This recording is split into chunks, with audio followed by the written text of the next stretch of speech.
중국 상해 지수 지금 상황이 심상치 않습니다. 얼마 전에 양회 대회에서 보여준 강한 자신감에도 불구하고 약 한 달 만에 다시 한번 3천선 아래로 떨어졌고요. 또 일본의 엔화와 같이 BOJ의 이 마이너스 금리 해제 조치에도 불구하고 약 34년 만에 가장 낮은 수준까지 떨어졌습니다. 이렇게 중국 주식과 또 엔화 투자 손실이 눈덩이처럼 불어나고 있는 만큼 일부 고객들 사이에서는 증권사들을 두고 벌써 3번이나 당했다, 이런 볼멘소들이 터져 나오고 있는데요. 자, 이게 어떤 내용인지 오늘은 이 문제를 주제로 얘기 나눠보겠습니다. 도움 말씀에 한국경제신문의 한상춘 논설위원 나와 계십니다. 안녕하십니까? 네, 안녕하십니까?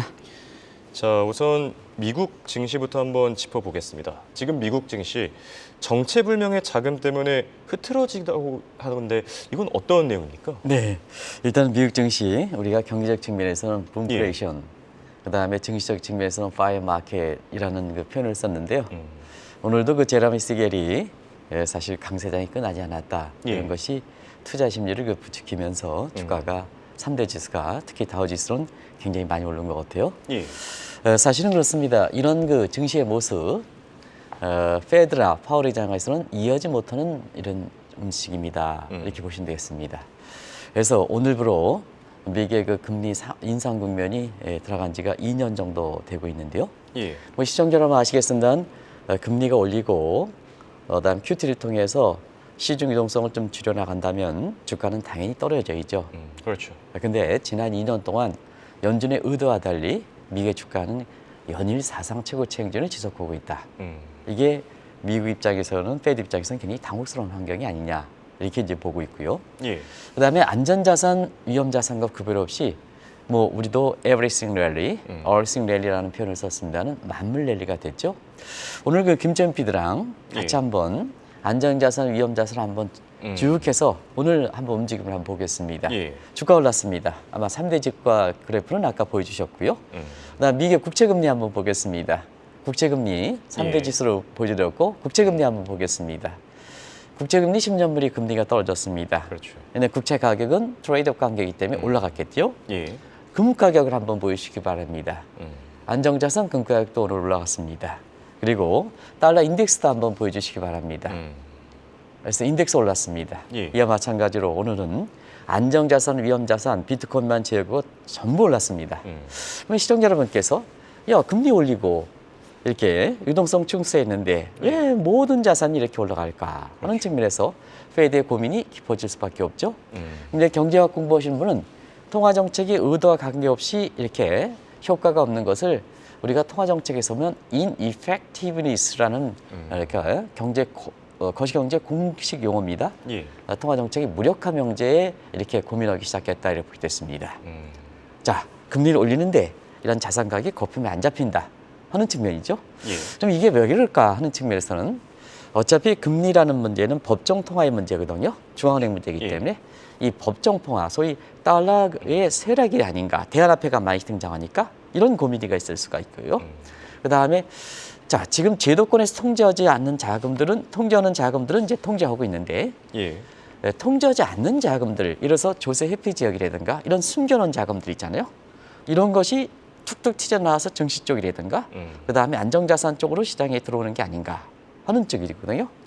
그래서 지금 국제시장에서 보면 조세 회피 지역이라든가 스위스 비밀창고에 넣었던 푸틴과 김정은과 시진핑의 검은 돈, 블랙머니죠. 이게 제도권이 들어오는 상태에서 이 통화정책이 무력화되는 게 아니냐 하는 쪽에 고민들이 있거든요. 이 문제는 내일 정도에 이전에 이 블랙머니들의 행방 순위에 대해서 한번 말씀드리는데 통계가 잡혔습니다. 그러니까 내일 정도에 한번 자세하게 방송 시간 한번 김천 PD랑 상의해서 워낙 희귀한 내용들이기 때문에 한 2차례 걸쳐서 제가 시간이 되면 긴박한 뉴스가 없으면 전해드리도록 하겠습니다. 알겠습니다. 흥미로운 내용이 될 것 같고요. 자, 이번엔 중국으로 한번 넘어가 보겠습니다. 상해 지수 결국 3천 아래로 다시 한번 떨어졌거든요. 그 배경에 지금 공매도 세력들이 있다고요? 네. 2월 28일 이후에 상해 지수가 지금 김천 PD에게 보여주고 있습니다는 한 달 만에 다시 중국 정부의 의도, 많은 노력에도 불구하고 떨어졌습니다. 그러다 보니까 이제 더 이상 중국 경제라든가 증시에 대해서는 이렇게 모든 정책을 폈으니까 먹히지 않으니까 희망이 없다 하는데요.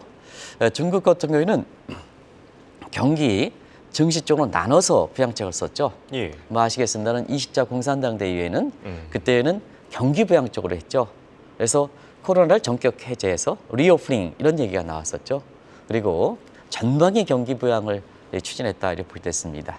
근데 문제는 그때 당시에 기업이 외국 기업이 빠져나가고 외국 자본이 빠져나가는 소위 Great China Exodus 중국 대탈 현상 때문에 경제 성장률을 제고시키는 데 실패했죠. 예. 근데 그런 과정에서 주가가 많이 떨어지니까 올해 양해 대회를 통해서 이례적으로 사회적 국가인데도 불구하고 주가를 끌어올리게 됐죠. 그래서 사실 그때 당시에 우리가 나왔을 때도 중국판 재팬 디스카운트 해소 대책을 모방해서 예. 중국판 디스카운트 해소, 소위 차이나 디스카운트 해소 대책이다. 자막을 남겨주시기 바랍니다. 그다음에 기업의 밸류업 대책이다 이렇게 나오고요. 특히 시진핑이 중국의 주가의 하락에 겨냥해서 배팅하는 세력, 공매도 세력이죠. 예. 이거 전쟁을 선포했습니다. 주가 하락을 겨냥해놓고 배팅하는 세력, 공매도 세력이 되겠죠. 전쟁을 선포했습니다. 이게 이제 증시 부양책에서 핵심적인 내용이라는 것은 잘 아실 거로 생각하는데요. 자, 이렇게 경제적 측면이든가 증시적 측면에서 중국이 동원할 수 있는 모든 대책 나오고, 그다음에 주가 하락이라든가 경기 하락을 해서 배팅하는 세력도 사실 그 전쟁을 선포했는데요. 예.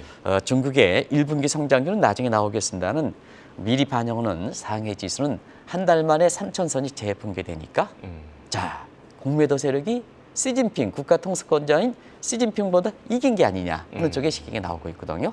예. 어찌됐든 모든 정책을 하는 사정에서 작년에 우리가 8월에도 뭐 그때 당시에 국내 증권사가 리오프닝 경기 방열 때 주가 중국 주식이 떨어질 때마다 트래피킹 사놓으세요 사놓으세요 했는데 결과적으로 보면 중국 경제는 뭐가 해도 안 된다. 기억나시죠? 예, 기억나죠. 네, 지금 오늘 미국의 주가를 보여줬습니다. 미국 경제는 뭐를 해도 잘 된다. 예. 아주 단적으로 보여지죠. 그런 측면에서 자 이제는 중국 주식에 대해서 리오프닝 할 때 저가 갈 때 사놓으세요. 경기 부양할 때 사놓으세요. 이번에는 공매도 썰을 거 점해서 증시를 부양합니다. 사놓으세요. 떨어질 때마다 국내 증권사의 추천을 받아서 이렇게 중국의 투자 금액을 늘려놓은 사람이 있는데요. 이게 한꺼번에 떨어지는 과정에서 손실이 발생하고 있다. 이렇게 보시면 되겠습니다. 예. 그러니까 뭐 벌써 3번이나 당했다 이런 얘기들이 나오는 게 네, 아닐까 그렇습니다. 싶고요. 자, 공매도 세력이 주가 하락에 베팅했다는 거는 궁극적으로 봤을 때 결국 지금 중국 경제가 살아날 기미가 안 보인다라고 판단하는 거 아닙니까? 네, 우리가 이제 양해 대회가 끝나고 나서 예. 중국의 무슨 뭐 이게 전문가들이라든가 중국 내부에서는 이번은 다르다. 근데 이 방송을 통해서는 이번은 다르지 않다 하는 쪽도 말씀드렸습니다. 예. 그때 양해 대회 결과를 가지고 서방에 보는 시각과 그다음에 사실 중국 내부에서 보는 시각을 한번 전해드린 적이 있습니다. 그래서 서방에 보는 측은 이인자도 없고 비카드도 없다. 근데 중국 내부의 평가는 제덕의 발판이 마련했다. 이건 그대로 평가를 가지고 나왔습니다. 예. 근데 우리나라에서 중국에서 공부했다 하는 모 교수께서는 중국 내부 평가대로 제도학의 발판이 됐다 하는 것을 이렇게 그 방송을 통해서 여러 가지 보고 있는데요.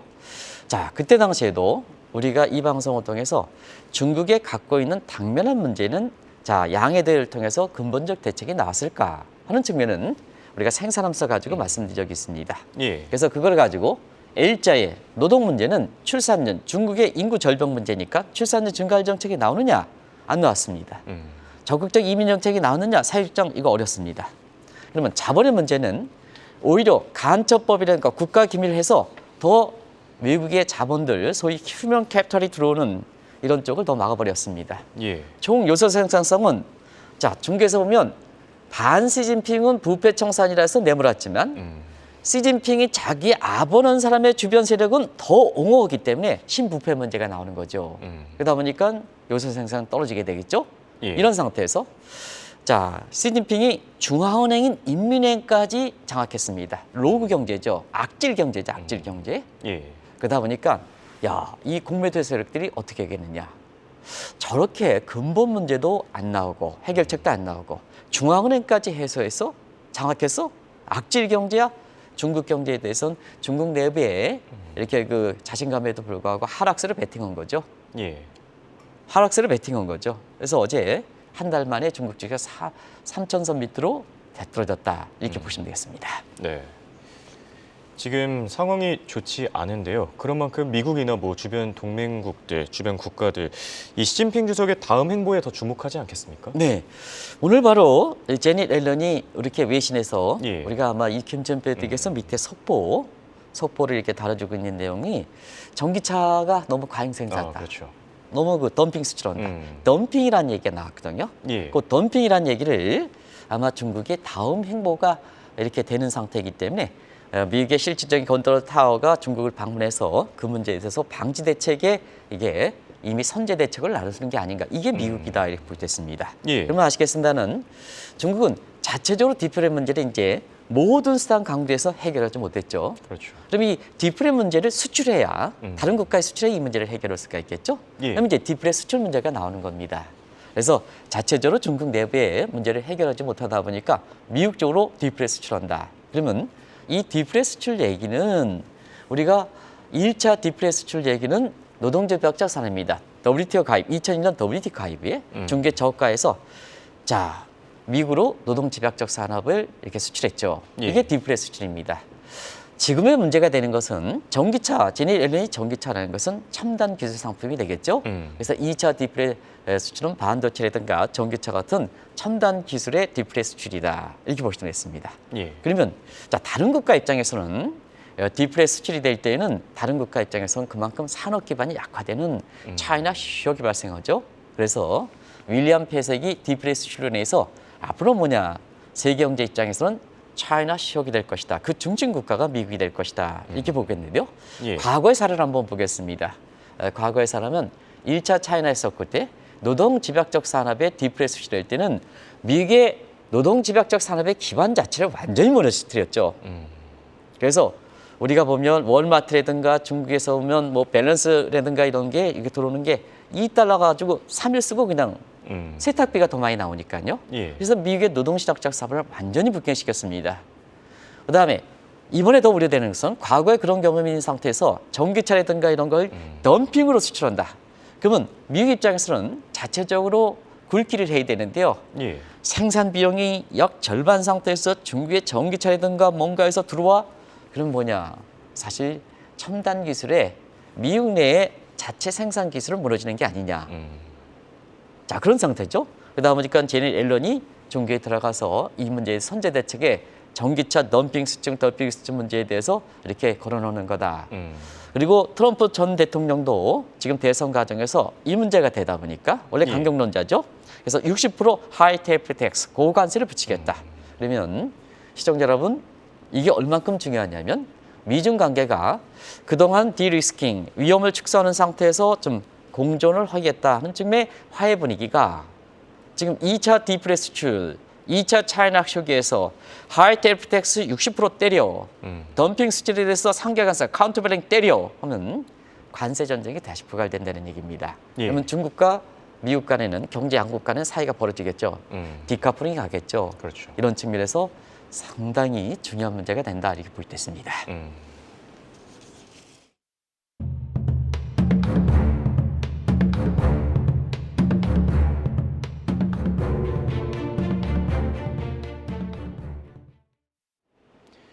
지금 중국뿐만 아니라 일본도 비상에 걸렸습니다. 자, 약 8년 만에 어렵게 마이너스 금리를 해제했지만 지금 시장에서는 대반란이 일어나고 있지 않습니까? 네, 대반란 일으키고 있죠. 사실은 1년 전에 위에다가 취임하고 나서 일본의 통화 정책에서 국내 증권사 거의 모두가 엔화를 사세요, 엔화 가지고 미국채를 사세요 하는데 그랬었죠. 이 방송을 통해서는 줄기차게 하지 말라 이렇게 말씀을 드렸고요.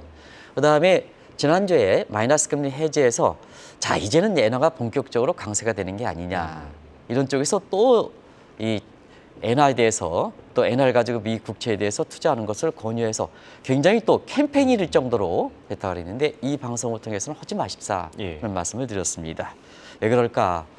사실은 그렇습니다. 지금 김채연 PD께서 엔달러 환율을 보내주시고 있습니다는 이게 3월 BOJ 회의에서 배포했던 내용입니다. 한번 보겠습니다. 너무 성급하다. 시기적으로 3월, 4월인데 3월 선택 빨리 했다. 근데 8년 만에 했는데 자 이게 마이너스 0.1에서 0%에서 0.1%인데, 자, 우리가 금리가 인상을 할 때 홍앵커 뭐라 그럽니까? 노멀 스텝 0.25%인데 저거 마이너스 0.1에서 0%는 0.1%포인트입니다. 그리고 0.1로 올렸다 하더라도 0.2%포인트입니다. 그래서 노멀 스텝에 0.25%포인트 올린다, 그보다 적게 올렸거든요. 베이비 스텝으로 올렸습니다. 예. 여기 있습니다. 그리고 YCC 폐지, 이건 뭐 당연히 기준금리 관리하니까 폐지가 되겠죠. 이런 조치인데요. 자, 이 조치를 이게 시기적으로 앞당겨서 할 필요가 있느냐. 왜냐? 정책 당국의 모습은 자기네들이 있는 게 아니라 시장에서 반응을 해야 됩니다. 예. 시장의 기대 수준을 확 뛰어넘어야 본인들의 효과가 있는 거거든요. 근데 시장의 기대보다 앞당겼지만 기대보다 못 미쳤다는 얘기입니다. 그러면 시장에 반란이 일으키는 거죠. 그래서 자, 기준금리가 8년 만에 올랐으면 일본의 국채금리 올라야 되죠. 근데 국채금리가 하락하고 있습니다. 그렇죠. 시장의 반란이죠. 자, 엔화 가치가 일본의 금리를 8년 만에 해제시켰습니다. 그러면 엔화가 강세되죠. 근데 사실은 강세가 아니라 어제 같은 경우는 34년 만에 최저치에 떨어졌습니다. 예. 그러다 보니까 일본의 정책 당국자는 대단히 당혹스러울 수밖에 없죠. 그리고 어제 원달러 환율도 뭐냐, 엔달러랑 상관계수가 낮긴 하지만 그래도 엔달러 올라가면 원달러 올라가죠. 그래서 예. 1347원대까지 한 단계 더 올라갔습니다. 시청자 여러분, 이렇습니다. 그런 상태에서 국내 증권사들이 작년에 위에다가 들어올 때 엔화 사세요. 그 신문지상에도 많이 얘기했을 겁니다. 엔화를 가지고 국채 투자하세요. 그리고 이게 전부 손실을 많이 발생했죠. 그러다 보니까 지난주에 마이너스 금리 해제, 이제부터는 엔화가 본격적으로 됩니다. 지금 더 잘하세요. 근데 엔달러 환율은 뭐냐? 152엔대 근접해서 엔화가 약세되니까 아주 당혹스럽죠. 예. 그러다 보니까 증권사의 말을 믿고 지난 1년 동안 모두 손실이 컸는데, 자, 지난주에 이렇게 해서 했는데 떨어지다 보니까 투자자 입장에서는 증권사 뭐를 믿겠느냐, 이런 얘기가 나오는 거죠. 중국 예. 주식과 함께. 이게 지금의 우리나라의 피해 사항이다 이렇게 보게 됐습니다. 네.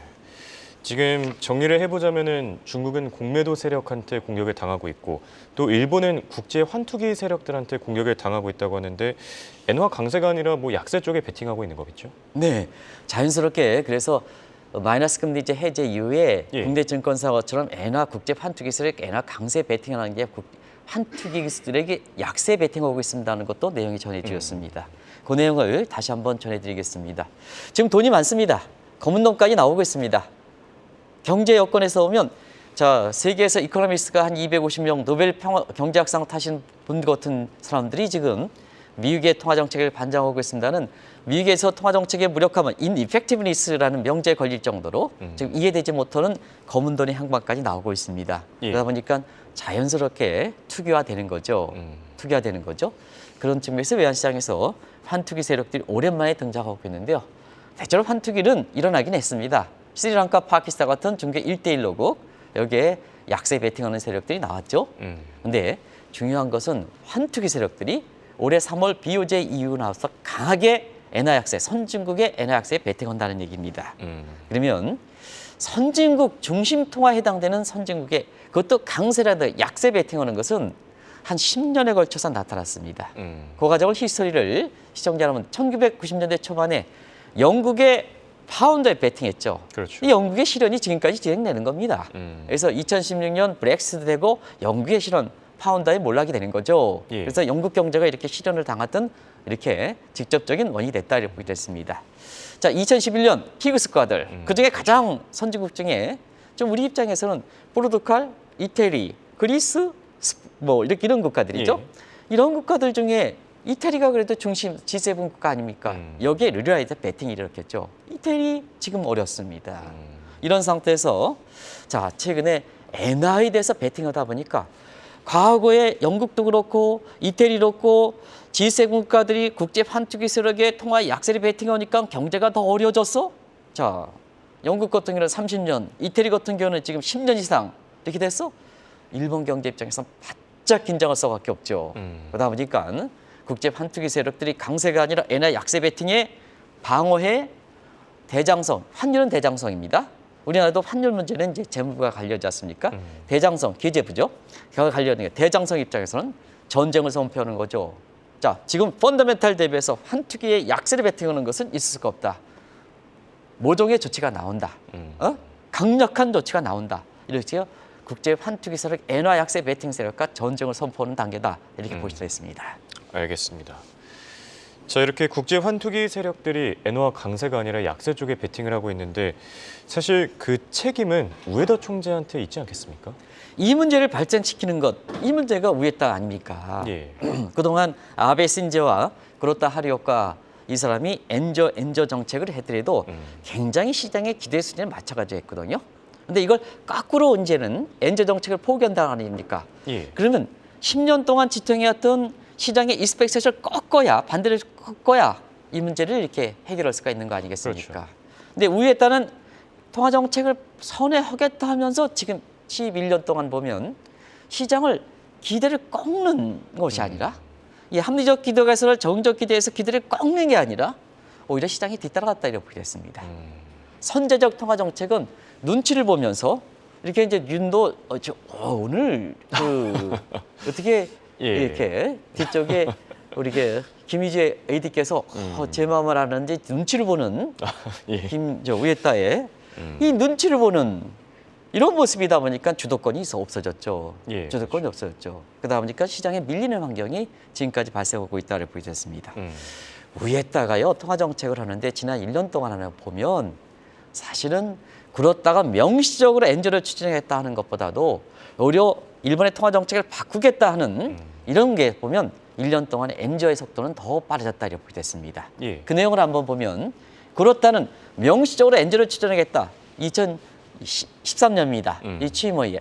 퇴임 2023년 4월 7일 퇴임 때까지 85에서 131엔, 50엔뿐이 안 갔습니다. 10년 이상 걸쳤습니다. 근데 본인은 통화 정책을 바꾸겠다는 우에따가 작년 4월 8일 날 취임했습니다. 1년도 못 됐습니다. 예. 엔달러는 어떻게 했습니까? 131에서 152까지 갔습니다. 1년도 못 돼서 20엔 갔습니다. 그렇죠. 그러니까 자 말이라도 하지 말지. 그래서 국내 증권사가 저 말을 믿고 엔화 강세 추천했는데 국내 투자가들이 손실을 많이 발생했지 않습니까? 예. 결과적으로 보면 최대 책임은 우에따다 이렇게 보겠습니다. 그러다 보니까 지금 대장성 입장에서는 국제 환투기 세력과 전쟁을 일으키고 있습니다는 우에따 입장에서는 다음 행보가 어떻게 될 것이냐 이 측면에 국제시장으로 관심이 되고 있다고 보겠습니다. 네. 말씀하신 대로 우에다 총재의 책임론 갈수록 더 커지지 않을까 싶은데요. 어떻게 출구 전략 속도를 더 낼 가능성 얼마나 됩니까? 이 대목이 이제 굉장히 국제 엔화 투자 입장에서는 관심이 되는 대목이죠. 그렇죠. 그런 측면에서 시간이 다르기 때문에 제가 자막을 통해서 좀 말씀을 드리겠습니다. 알겠습니다. 출구 전략 정상화죠. 우에따는 3단계 전략을 갖고 있다고 보여졌습니다. 그래서 YCC 확대, 그다음에 기준금리 상승 여기까지 왔죠. 지금 왔죠. 그다음에 양적 기충을 통해서 시중의 유동성을 흡수하는 거다 이렇게 보여졌습니다. 이 조치는 안 됐습니다. 그러면 지금까지 2단계 조치가 좀 먹히지 않고 있다. 엔화가 강세, 엔화 약세 쪽으로 가고 있다. 그러면 자 우에따 입장에서는 야 내가 굴욕을 당해? 그러면 출구 전략 속도를 더 내. 어떻게 내냐? 기준금리 인상폭을 지금 베이비 스텝에서 노멀 스텝 이상으로 지금 0.25% 밑으로 하고 있는데요. 자막을 좀 돌려주시기 바랍니다. 그 0.25%포인트 밑으로 하고 있는데요. 자, 금리 인상 속도를 0.25%포인트 내지는 그 이상으로 노멀 스텝, 그다음에 빅 스텝으로 가는 방법이 하나 방법이 있고요. 두 번째는 자 대차제 도표를 조정하는 겁니다. 예. 그래서 자산 안목에 시중의 유동성을 이렇게 축소하기 위해서는 시중에 국채라든가 자산을 매입하겠죠. 자 팔아버리겠죠. 예. 네, 팔아버리겠죠. 그러면 유동성을 환수하겠죠. 그러면 QT가 되는 거죠. 이걸 조치하겠느냐. 근데 이렇게 급진적인 출구 전략할 때는 일본의 작년에 경제 성장률이 자 3분기에 마이너스 3.3, 4분기에 플러스 0.4, 통계 조작, 속보치는 0.4. 인데도 자 믿고 0.4 플러스 믿고 허들에서 하반기에 마이너스 2%. 그러면 급진적으로 출구 전략하면 일본에 거꾸로진다. 그래서 국제 환투기 세력 때 엔화 약세 베팅하는 게 일본의 대장성 입장에서는 결국 일본이 잃어버린 30년에 빠지지 않느냐. 영국 몰락, 환투기 몰락, 그다음에 이태리 환투기 몰락 이런 입장에서 된다. 이런 환경을 가지고 작년부터 이렇게 국내 증권사가 엔화를 사세요. 엔화를 가지고 미국채를 사세요. 이렇게 얘기한 것은 잘못됐다는 걸 말씀드리겠습니다. 예, 알겠습니다. 지금까지 도움 말씀에 한국경제신문의 한상춘 논설위원이었습니다. 네, 고맙습니다. 네, 고맙습니다.